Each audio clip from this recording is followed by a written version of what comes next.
Welcome back, friends, to another recording for Bloodmarked. I have read from chapter 37 to 53, so definitely have made very good progress. And I anticipate that my last recording will be when the book is finished, because I think there's only 60 chapters. A lot has gone on, and also some of the things that I voiced that I was hoping for haven't quite happened, which continues to be a pretty big frustration for me. Bree is at Volition now, and she really hasn't been able to practice that much. And so one of the hopes that I had about her being able to just finally step into her power and finally just like kick ass and take names, it still isn't happening. And when I'm stopped at this chapter, at the end of chapter 52, it ends because the mage guard is there at Volition trying to break through the barrier. So you know that shit is about to pop off, and it just continues to put us in a place of being really frustrating for me that they continue to not really be able to make progress with her and her abilities before more things pop off.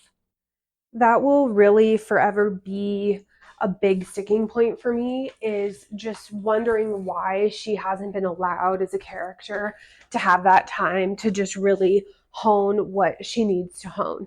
And as I'm saying this out loud, I have a couple of theories. Well, really only one theory.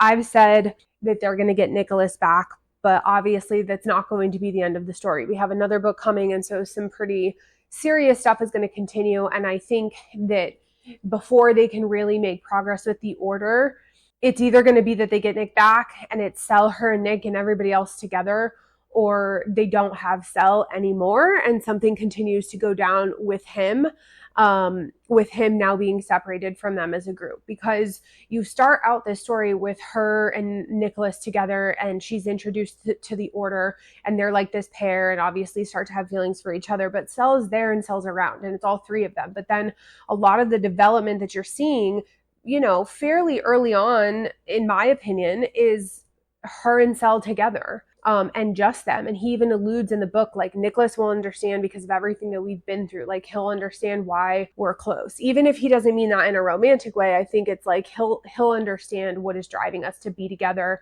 as friends and to have this closeness regardless of anything else, because part of it ends up becoming his doing, which I'll speak about in a minute. So to some degree, I think I can understand the choice to then take Cell out of that equation and have her and Nick try to figure out what is or isn't there, or what that's going to look like, especially knowing that they can't actually be together because of the potential mixing of the lines should they ever be romantic truly in the way that they want to be and that they desire.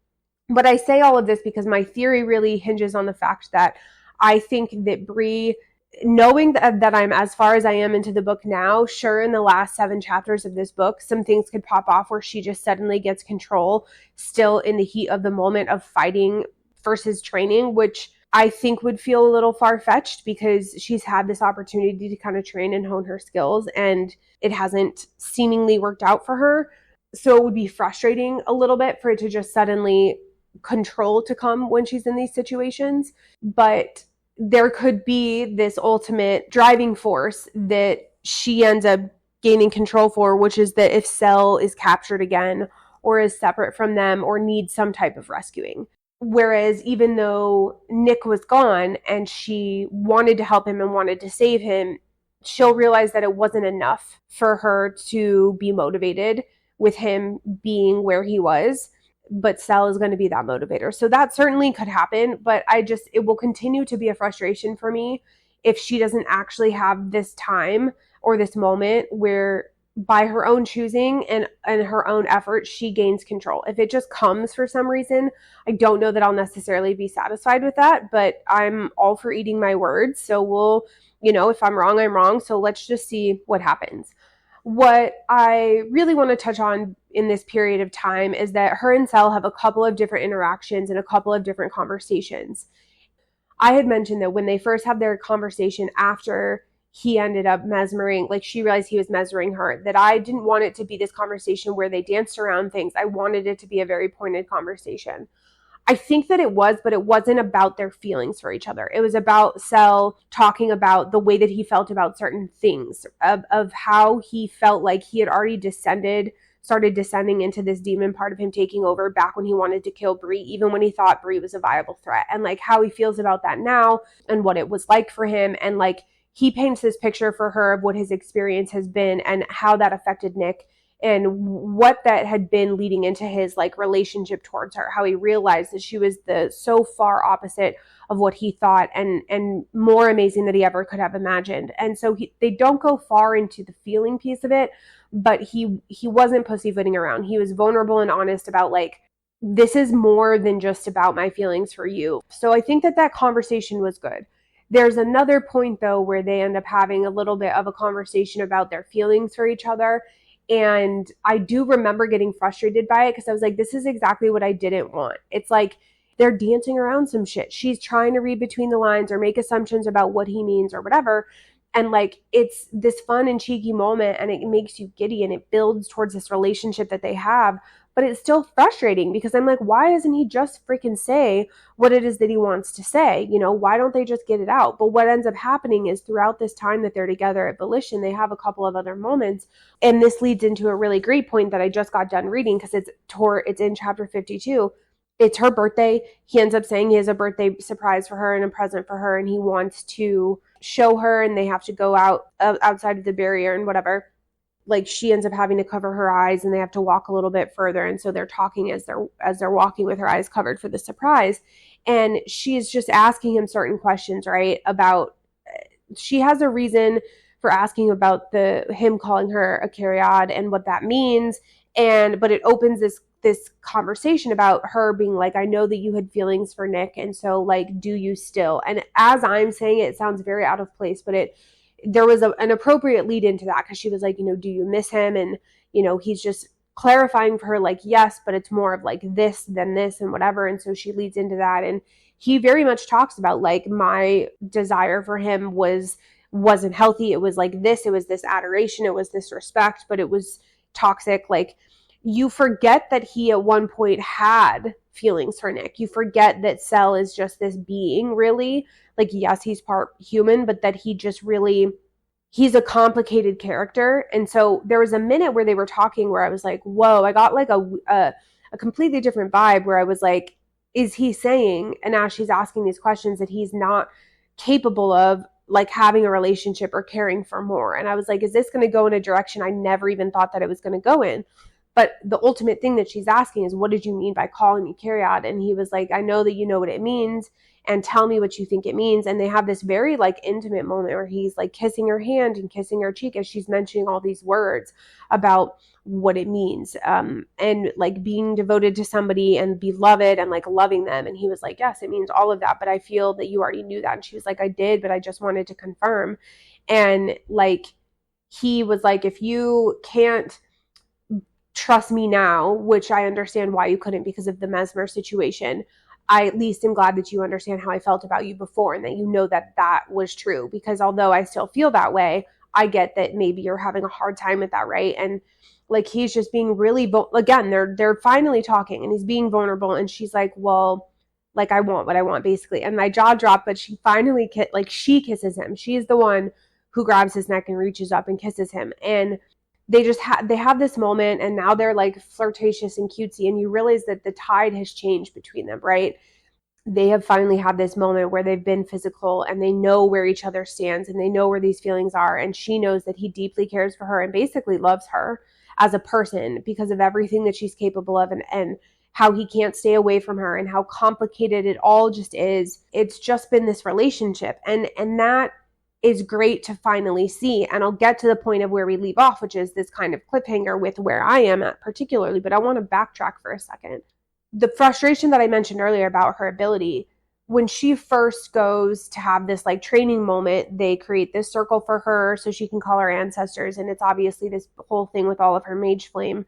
And she calls forward all of her ancestors in order from her mother going back, you know, each time. And it's informative in a way, but emotional too.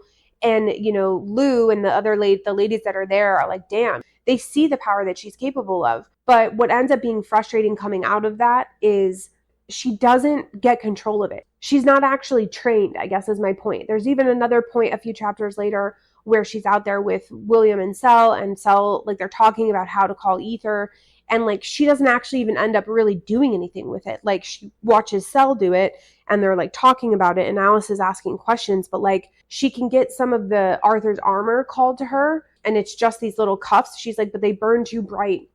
They burn too hot. They burn too much that I can't hold them for long. Like she's trying, but I think what I was hoping for is even if it's just these chapters where it's just like day one, we're here and I couldn't do this, and day two and day three and day, like just on and on, like just this unrelentless push. But that is not the way that this story paces. It's like almost every day they're walking you through instead of giving you weeks at a time, or at least how I'm kind of making sense of it. And it's so frustrating because I'm like, why is it not the priority to wake up at fucking dawn and just grind and practice and practice and practice? And like, yeah, you're exhausted at the end of the day, but like, where is that? And I think why, admittedly, I'm frustrated by this is because I'm coming off of some books that are Fourth Wing and Throne of Glass, where like these women are relentless. They are the best of the best and they already have the skills and they know that they do, but they're not necessarily, at least in Fourth Wing, they're also not honed. So I'm having the same frustrations. I've mentioned this in my recordings before, but it's like there's an attempt there. There's a ferociousness to go into the fight, to try no matter what, to just throw yourself into it. And Bree always seems to just stutter step. Like sometimes she's like, I want to stay, I want to help fight, but like still there's just this almost babiness to, and again, I know she's freaking like 17, but it's just like you have to accept what you are and the world that you're in, and it hasn't seemed to process mentally. And so I'm not seeing out of her character what I want.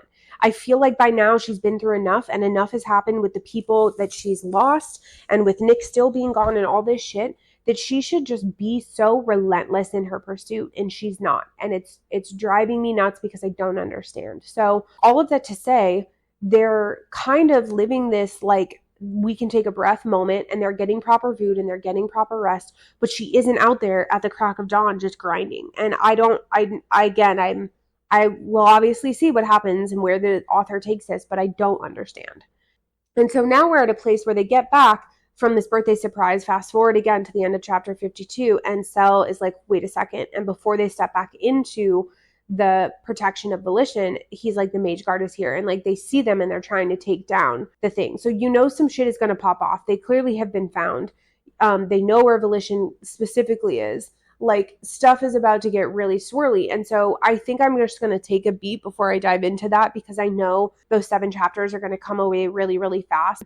What I do think is going to happen out of all of this is I think Nick's going to come back. So one thing I want to touch on is when they go to save Nick or try to sell, he still had his cuffs on, so he couldn't really do much. And they were trying to find the point where they would be distracted enough by the other Mage Guard, like the Mage Guard coming and attacking where Nick was with his dad. But what inevitably ends up happening is Nick's dad dies and Nick kills the person who did it. Essentially, Nick runs. And then they both kind of freak out and they go to save themselves because they're like, he left us. Like he dipped out. He didn't come with us. He left us. And, what ends up happening is like Bree and Cell end up teaming up and basically sharing powers to fight Erebus. And they don't kill him, but they injure him gravely. And in that, she breaks off his cuffs, basically melts them off, cracks them open. And now he has his ether back, and like Cell's doing a lot better because he's able to a little bit fulfill the oath and now call ether. Like he's doing a little bit better in this whole scenario, right? So that's before all the birthday stuff that I've mentioned and talked a lot about so far. And so at one point through all of this, when Bree ends up having some, pretty ups and downs with this quote unquote training she's trying, Cell's like, I understand if you want to blood walk and see him. Like, I get it. It's fine if that's your safe space. So she does it when he's there. And in that, they see that this, that the crown, the shadow crown comes, and you start to see that Merlin really has a lot of these mannerisms like Cell, and he ends up holding on to the crown. Like they've just won and celebrated that this, apparently the Shadow Court is like no more. And so that that's going to become a really big thing very soon. Like the Order is one thing, but the last book is probably going to be the Order and the Shadow Court, because some shit's about to pop off. You have this hunter who's part of the Shadow Court. Like, there's a lot more to be figured out here. But in this memory, like Nick's there with her and she touches Merlin and Merlin pulls in Cell. And so she realizes that she can pull him in and walk with her. And so now Cell and Nick are together with her in this thing, which is a really nice touch. And they end up talking pretty extensively in this old Dutch language or whatever that she can't understand. And she catches bits of it where basically he's like, you need to keep her safe. But Cell leads off with being like, she's beautiful, isn't she? Some kind of thing like that. And so I do wonder if there is this exchange of Nick starting to understand how Cell feels and understand that Cell is really partial to her, and that he ends up being like, I'll do everything I can to protect her, but I'm worried for her. And like, I think a lot of what he's going to say, Nick is going to come around to Bree and say, I realized in that moment that Cell has feelings for you. I think it's inevitable because Cell wouldn't have thought a lot of that or said a lot of that before when Nick was still around. Or if he did, we didn't really know about it. So him to now say these things or mention in this brief moment, I think you understand. And Nick even says, like, I just need time for myself, but I'm safe. I'm okay. And so they end up having to like split apart because the memory walk like breaks, but they know that he's fine and he knows that they're safe and they're together in the sense that like Cell can protect her and, whatever. But I think that as this Mage Guard ship pops off for some reason, Nick is going to be around. He's going to be closer than they think, or he's going to make an appearance, or they're going to run into him on the run, or something is going to happen where he's going to come back, and either Selwyn is going to get caught and they're going to try to use him again to barter for Bree, or I don't know, something is going to go down in regard to that. I think they're still going to be split up. But I say all of this to say that Nick seems okay, but I think he's gonna, and he says like, I want to find a way to be able to stop all of this from happening without hurting Bree, without having to kill a line or change a line or any of this stuff. And Bree's like, I do think it's possible, and they haven't quite figured it out yet. So I think that Nick and her are going to have a really big focus on that while they're still working out all this shit with the Order and while stuff goes down with the Hunter. Or the Order stuff is going to end at the end of this book. They're going to stop chasing her. She's going to somehow put a kibosh to all this shit and be like, we're fucking done with this. Like, just stop, right? And claim her place. And people are going to know that she's the king. And like, it's not going to be this secret that the Order has to protect. It's just going to be out in the open, but that the Hunter is going to come and be the one that's going to take Cell. Or some shit's going to happen, right? Or they're going to have a treaty with her in the Order because they know that the Hunter is around. I don't know. But all of that to say that I think there is a lot that is going to come out. And I don't even know if the third book is the last. I think I've mentioned that before. I also feel kind of confident that it is.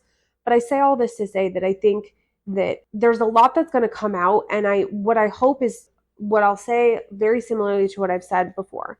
And I want to wrap this up with my hopes. I hope that Bree doesn't just like luck into controlling her power in the heat of the moment. She can use it in the heat of the moment and she can defend herself in the heat of the moment, but I hope that she really gains control because she fucking works for it and gains control. And I hope that Nick is part of that, and I hope it's not because I want Cell to be in danger, but because she feels something for him enough to make it happen. And I hope that she doesn't, with that, I hope she doesn't play this triangle. I hope she doesn't start to fall back for Nick.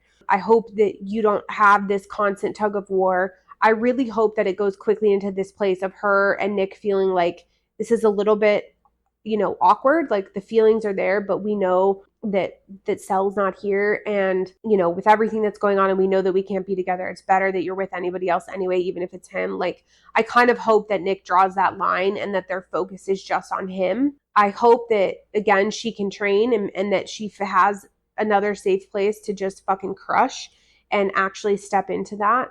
And I'm interested to see if things with Cell's mom come into play in the third book as well.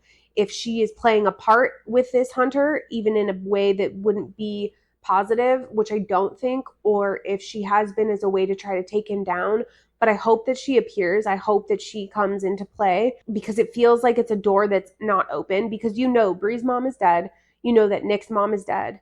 And Cell's mom is just out there but not around. And so I'm interested to see how that comes into the fold and what all ends up happening with this story. And either, I don't know, maybe he ends up not getting caught by the Mage Guard or by the Hunter, but he runs for whatever reason and it ends up being with his mom somehow. I don't know, but there's a lot of things that are kind of up in the air for me, and I would be a little irritated if they don't do something else with Cell's mom because her just not being around to me is unacceptable. It feels like if she knew a way to beat the this descent into the demonness from not doing your oath and found a way to sustain herself and be stable, that she would want that for her son and that she would want to be in his life. And, you know, just how intertwined that it is with Bree. Like, that's another reason why I really just think that her and Cell are going to be this long-term game and long-term relationship, because it goes too deep with them. There's more there than there ever was with Nick. The only tie that she has with Nick is because he's the Lancelot line. So there's this closeness and this fealty there and loyalty there. But I hope she can see through all of that kind of stuff. So I really want to get to a point where, as young as I know Bree is, that she steps into the seriousness and the adultness of what's happening. I will continue to say that until it happens. And I'm a little bit anxious and worried for what my reaction will be when it does happen. The other thing I want to say as we get closer to the end of this book, and I'll say more thoughts about it probably at the end, is that with the third book, Oathbound, she hasn't even oathed, right? She doesn't have a mage guard. She is still unoathed, technically. So that's what I'm saying. I think that Cell being gone, she is going to step into, and she's going to finally complete the rite and just accept it or somehow manipulate it to be in the way that she wants it to be. She's going to accept the rite. And then I think that in the end, I don't actually know if this is possible, but there was something that kind of made me wonder if it was. I do wonder if Cell can oath himself to her, if he can be her mage guard, because now you're in this place where Cell's already oathed to Nick and to Lancelot, and he has been his entire life. But what he really originally thought was that he was oathed to the line of Arthur. And I don't think that it matters that that's what everybody thought. It is what it is. He's oathed. And so I don't think that that can change. And I don't think that he could oath himself, because then he would have to be oathed to two, and he couldn't physically do that. There would have to be another mage guard. So I don't know, but it's interesting because he's oathed to Nick and his duty will be to Nick, but he loves Bree. And so he's going to want to protect her. So when they're out in battle or shit pops off.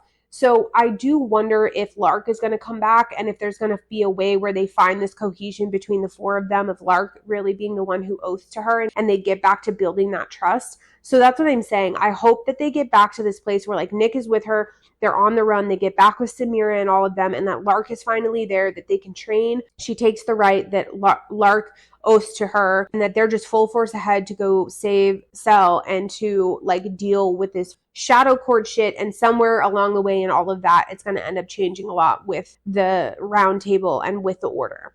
That's my thought. That's what I'm thinking now. And obviously that's a very high level, and a lot of things can happen within that. But I do think that this series will wrap with three books. And so a lot of potential, but we're getting near the end. So I'll do one more recording when I finish this book. They do actually go into, there is because there's a decent amount of book left beyond the 7 chapters. So I think they do a chapter for the beginning of the next book, and sometimes in the epilogue they do like additional chapters from other points of view. So I think I'll finish and then read all of those things and then give my thoughts again for where I think that this is going to go. But my gosh, guys, we're almost to the end of the follow along series for Bloodmarked. You know, only a couple of episodes really brings us to rounding out a full book. I'm excited to see how this community grows and how people start to interact with this. We're just doing it. We're just going to put stuff out there. And again, I'm bringing you along for the journey of what this podcast creation is. And I'm excited for how it goes and how people receive it. So thank you again for being here and following along, friends. Thank you for listening. Hope everyone's enjoying this series as much as I am. Until next time, friends.